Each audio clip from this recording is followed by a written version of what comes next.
Tingnan natin. Okay guys, testingin natin kung makakapag-record ba ito ng speed ng BB. Ang ating recording na DIY. Okay, testing natin guys. Okay guys, sa video ito guys ay nagawa ko ng DIY na pang snipers na pwede natin gamitin sa ating BSR-10. Ayan guys, ating BSR-10. Ayan, ako nahina yata ang kuryente. Dito po ay gawa sa tubong tubig guys. Tapos yan guys, kung makikita nyo guys ay may siyang uka. Yan, yung mga uka dyan guys. Ito. Ayan guys.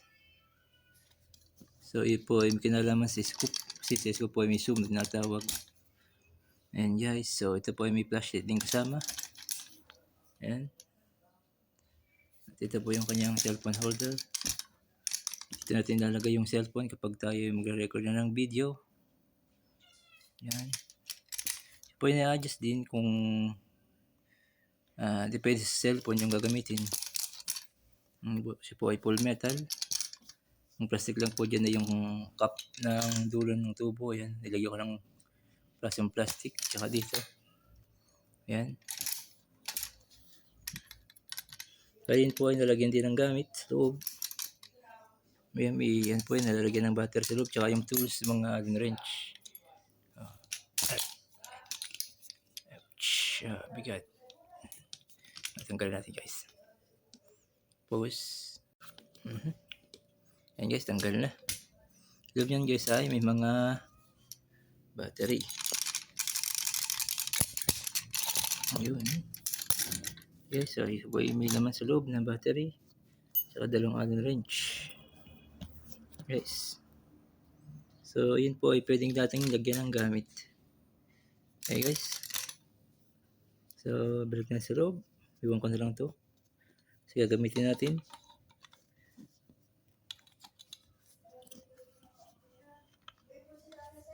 Guys.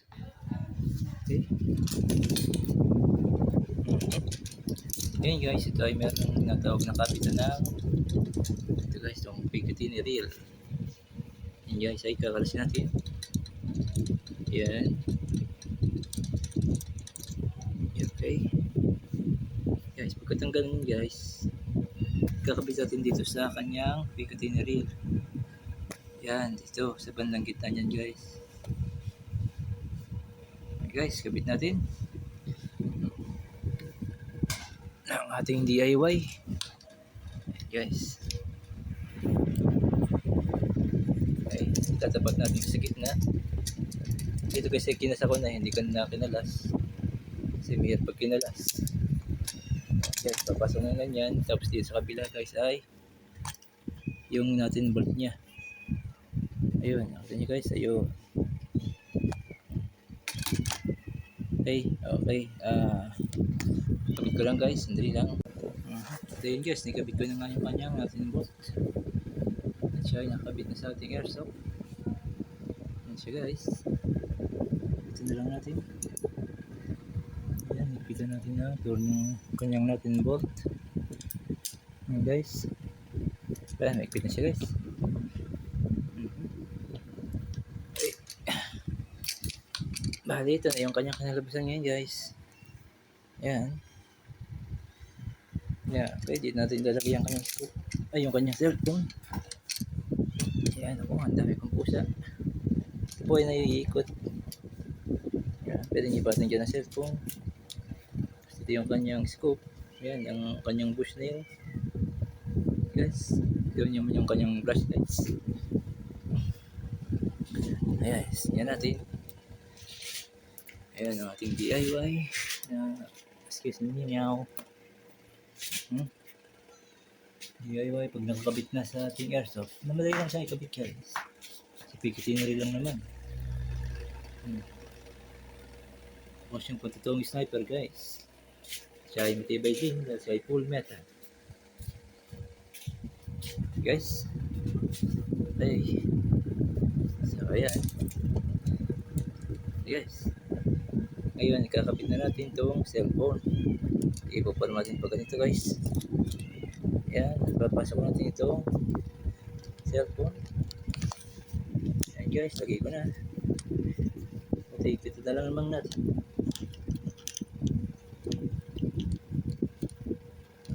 Yan guys, nagpit na. Okay, nagalan sa atin konti. Para hindi siya malalaglag.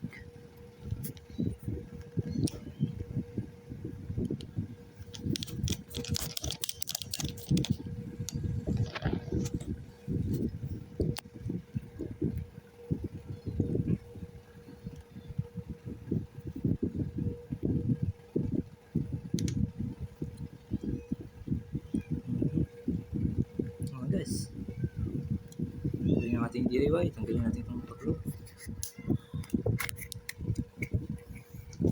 Sumabit pa ang tali na naman.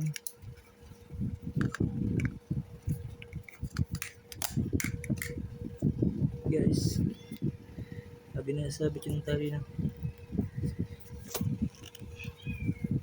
Kaya lang ulit natin.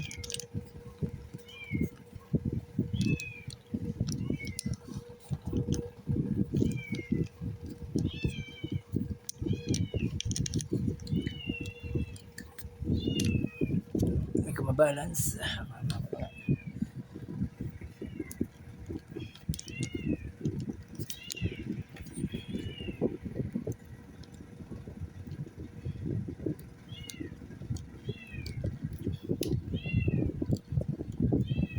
Guys, medyo naan siya. Iba natin ng konti.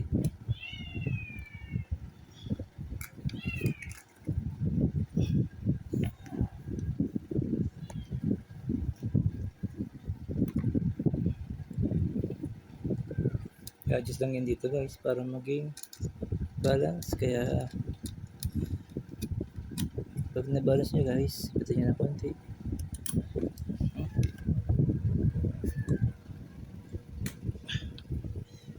Hindi pa siya balance guys. Okay, ulitin natin dito. Makuha natin ang tama.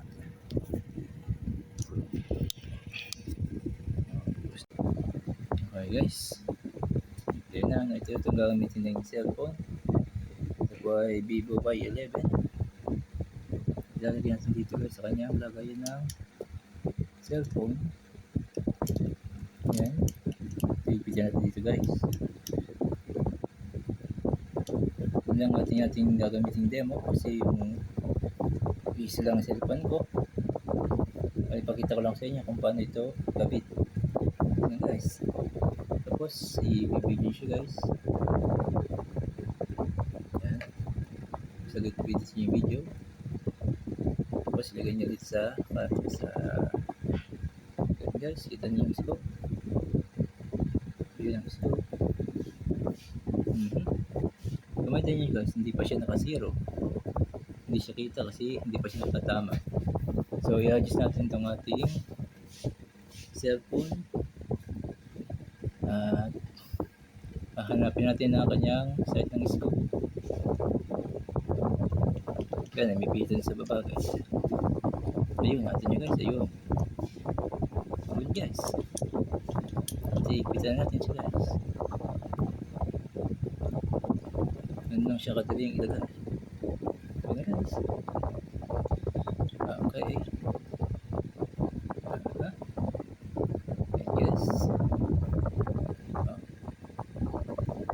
Yung Vivo 11, pwede naman pala siya dito guys. Pwede siyang i-zoom. Pwede zoom siya guys.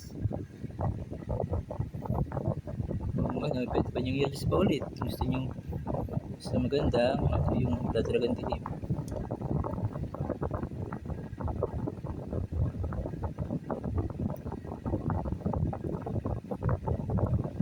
Ayan, so ganda guys yan, walang dilim.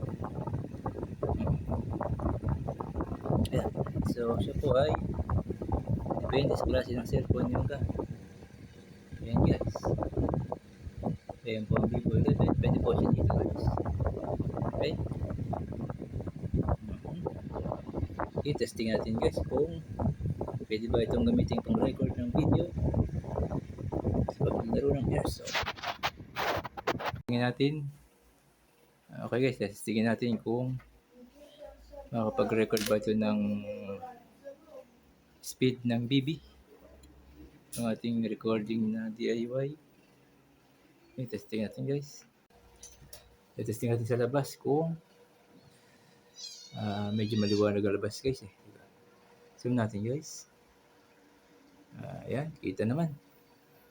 Guys, bali sa bintana natin, titingnan natin kung abot yung ating BB dun sa pader na yun. Bali, nasa 20 meters yun guys. So, ito nga pala ay airsoft lamang. Ayan guys, airsoft lamang to guys. Ito nyo yung ano ito. Ito yung kanyang bala. Makita. Ito, ayan o, BB plastic. Bali po ay nasa 30 grams. At itong ating airsoft ay nasa 400, 300 FPS lamang guys. Bagal na yun guys. So, sige. Testing natin guys itong BB na to. Ayan guys. Gusto ko guys. Tingnan natin na kung makaka-record ba ito ng BB na lumilipad.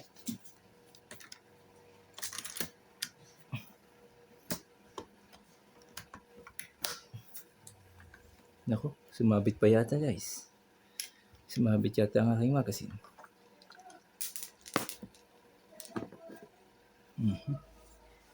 Tingnan natin kung may nakuha siyang BB. Sumabit yata. Ayun, meron siya guys. Okay, minarecord naman siya guys. Isa pa nga.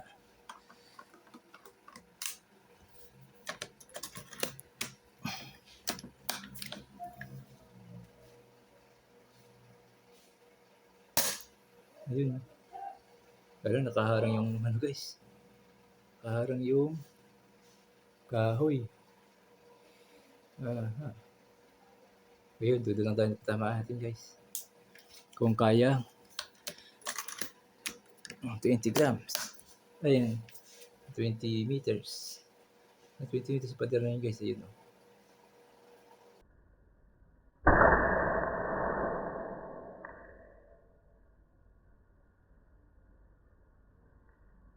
Ayun, mabot guys. Mabot yung 20 grams. So, okay guys. Pwede naman itong ating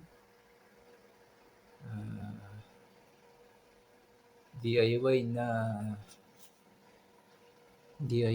cellphone holder at flashlight holder at pang record ng video sa airsoft. Pwede rin siguro ito sa mga airgun guys. Okay, guys, so ko lang yung tungkol dito sa mga kutab na to guys sa ating DIY. Bali yun pong kutab na yan ay sabi ko yung kinalaman sa scoop. Yan po guys ay kinalaman sa mga zoom. Yan, dapat guys ay nagagamit pa rin yung ating zoom. Yan sa scoop kasi yun ay ginagamit talaga ng mga sniper. Yan guys, ito yung sa kabila. Ayun, ito nyo guys yung mukha. Ito. Yung mukha dyan. Ito yan. Ito yan. Yung mukha yan guys. Saka dito, may mukha din yan guys. Bali yan ay para dito sa ito. Yan. Yan, dapat kasi napipit pa rin yan guys. Kasi yan ay pinalaman yata sa mga meters. So layo. Yan yung mga number guys. So yun po ay mahalaga sa mga scope. Kaya nilagyan ko siya ng upa doon guys. Okay, ayan. Ganyan kababaw. Okay guys, at maraming pong salamat sa panonood. Ayan, thank you for watching. At sana nagustuhan nyo ang aking DIY na pang sniper na pang airsoft. Pwede rin po sa totoong airsoft o totoong baril. Airgun, pang sniper. Thank you for watching.